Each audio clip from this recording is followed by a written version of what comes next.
to be interviewing my dad, Dallas Meeks, as to why he's a hero. And to me, he is one of my biggest heroes because he's always there for me. He is my number one supporter through everything. Was it good? Was it bad? Just how? Give me the gist of it. The gist of it.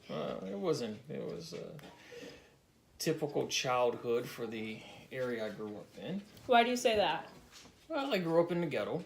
The ghetto? Yeah, I grew up in the ghetto down on east side of Detroit. I was down on Chalmers. Basically raised by my grandparents. My mother, she was 13 when she had me, your grandmother. So she was a baby herself. Yes. So she did the best she could. So I spent a lot of time with my grandmother and my grandfather. They raised me. But that was still, they lived, in the ghetto too. So it was just, pretty much poor. Okay. So where do you work? Where do you... Right now I'm employed over at Chrysler. How do you like that? How did you get into that? My grandfather. Your grandfather? Your great-grandfather. My grandfather got me a job over at Chrysler. So can you say he was a mentor in your life? Was he someone you looked up to? Someone he played a very big role in your life? Yeah, he was the only male figure that I had in my life. So he really guided a lot of things for me throughout life. So was there ever a time where you felt like you couldn't complete something, or you felt like you didn't know what you were doing with your life? You just didn't know Yeah. How did you get out of that? What did you do to overcome this?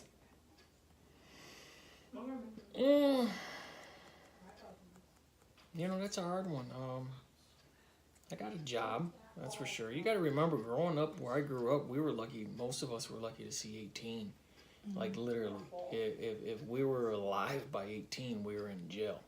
And if we didn't go to the military, we didn't have much of a choice. We didn't have a chance. I'll say it that way. There wasn't a lot of options for us. So you getting out of that type of situation's a big thing. Oh, yeah. Yeah. So overcoming all this and having all these setbacks, these issues, and still overcoming them, did you ever still have doubts on yourself about these types of things? I doubt myself every day, Emma. How? Why? Well, what do you mean how? I just, you doubt yourself every day. I didn't have that, male role model. Yeah. That was constantly there. Even though my grandfather was there, he worked a lot. I didn't see him that much up front on the weekends. But what I did learn from him was how to be a good provider. So I did learn that from him. Yeah. But you doubt yourself every day. Just like I told you earlier, as a father, I have to wake up knowing that every decision that I make in my life impacts you and your sister. Yeah. So I can't go out there and act like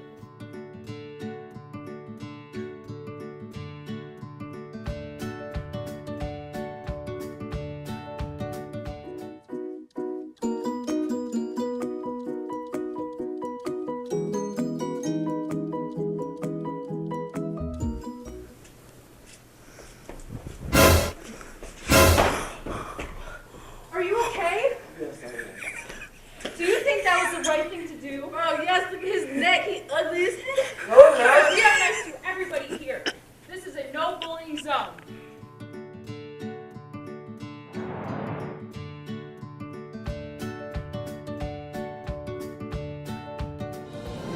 Breaking news reporting to you live from Centerline High School. We have a young hero named Melissa who stuck up for one of her peers who was being bullied in the hallway. What was your first thought when you saw that student getting bullied? Well, my first thought was to help whoever was getting bullied, of course.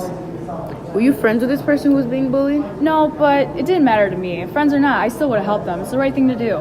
Would you consider yourself a hero in this situation? Yes, I would, because a hero could be anyone, to make the world doing the simplest things to make the world a better place. All right, ladies and gentlemen, you heard it on this segment from Centerline News. Catch you later. Bye.